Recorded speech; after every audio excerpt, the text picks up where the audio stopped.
cette manifestation est organisée par le bassin de Bagnols, donc tous les établissements scolaires de Bagnols et du bassin. Ça veut dire que ça va jusqu'à Villeneuve-les-Avignon et ça remonte jusqu'à Pont-Saint-Esprit.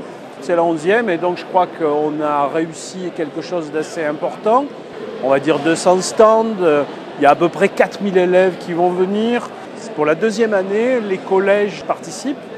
Ils vont ici rencontrer des professionnels, ils vont rencontrer des formateurs, ils vont rencontrer des lieux d'enseignement. Ce qui pour moi est très important, c'est qu'effectivement, ils vont pouvoir confronter ce qui était quelque chose comme leur rêve avec une certaine réalité et faire qu'effectivement, ils puissent concrétiser quelques idées. L'orientation, c'est un long voyage. Ce qui me paraît intéressant, c'est que ça restera cette journée, j'espère, comme un point de repère pour la plupart d'entre eux. En plus des stands, il y a quelque chose d'assez important qui se passe sur cette manifestation.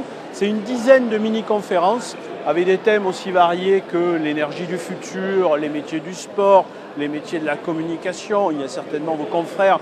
Ces mini-conférences ont été choisies par les élèves puisqu'on leur a fourni une liste et ils ont choisi de travailler avec une dizaine de métiers et de secteurs qui les intéressaient tout particulièrement. Et on espère qu'ils vont pouvoir rencontrer les professionnels et débattre sur des métiers d'avenir.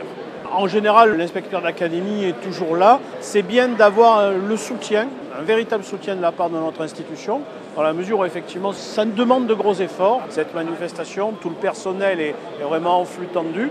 Je dois ajouter un mot supplémentaire, c'est que la mairie de Bagnols nous est d'un grand support et d'une grande aide. Je pense que cette manifestation ne pourrait pas avoir lieu sans le soutien des municipalités.